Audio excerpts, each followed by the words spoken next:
Ram Shiromani Verma makes an impression. धन्यवाद सभापति महोदय। आज जल प्रदूषण निवारण और नियंत्रण संशोधन बिल 2024 पर मुझे बोलने का अवसर प्रदान किया, इसके लिए हम आपके बहुत बहुत आभारी हैं।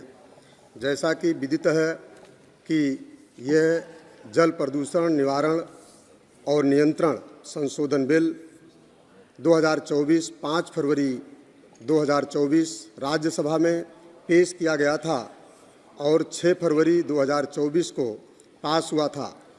इस बिल का मुख्य उद्देश्य सर्वप्रथम हिमाचल प्रदेश, राजस्थान और संघ क्षेत्र में जल प्रदूषण को रोकने के लिए पहले से बने कानून को और सशक्त बनाकर पूरे देश में बढ़ रहे जल प्रदूषण को नियंत्रित करना है।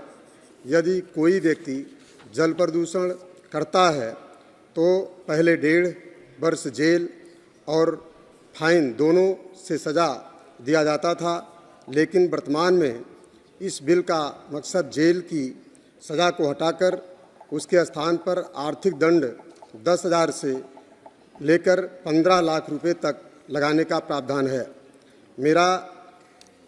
मेरा मानना है कि जल प्रदूषण 2 प्रकार से होता है, एक तो मानवीय और दूसरा प्राकृतिक।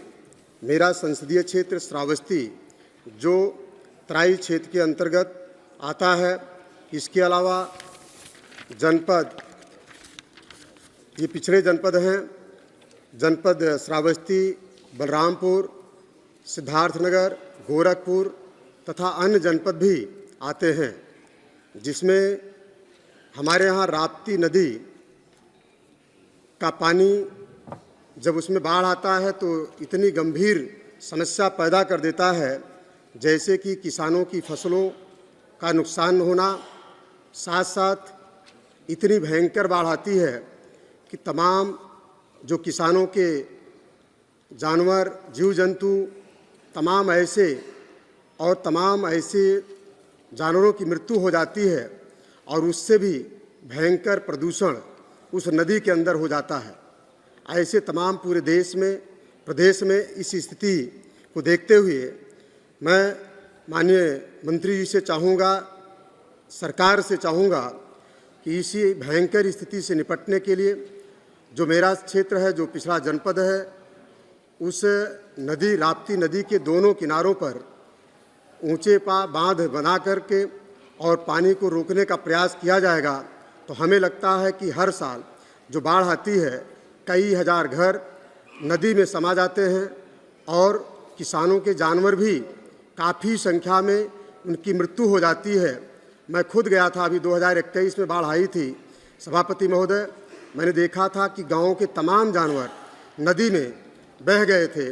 तो ऐसी स्थिति में जो सरकार की मंशा है, मैं उसका समर्थन करता हूँ कि ऐसे जो जल प्रदूषण है अगर उसको रोकना है तो मैं भारत सरकार से मांग करता हूं कि ये बहुत महत्वपूर्ण बिल है और इस बिल का मैं समर्थन करता हूं, मेरी पार्टी समर्थन करती है। और जिस तरीके से तमाम जो हमारा क्षेत्र भी है वहाँ इतना प्रदूषण है, उस प्रदूषण को रोकने का काम अगर किया जाता है तो जिससे नदी का पानी दोनों किनारों पर जो बांध हमने बात की है वो बांध बनाए जाएं, जिससे फैले हुए ही जल जनित रोगों की वृद्धि ना हो सके। और इसी के साथ मैं इस बिल का समर्थन करता हूं और अपनी वाणी पर विराम देता हूं। बहुत बहुत धन्यवाद। Thank you honourable member Shrimati Supriya Sule ji. Thank you, sir. I choose to speak today on the water prevention and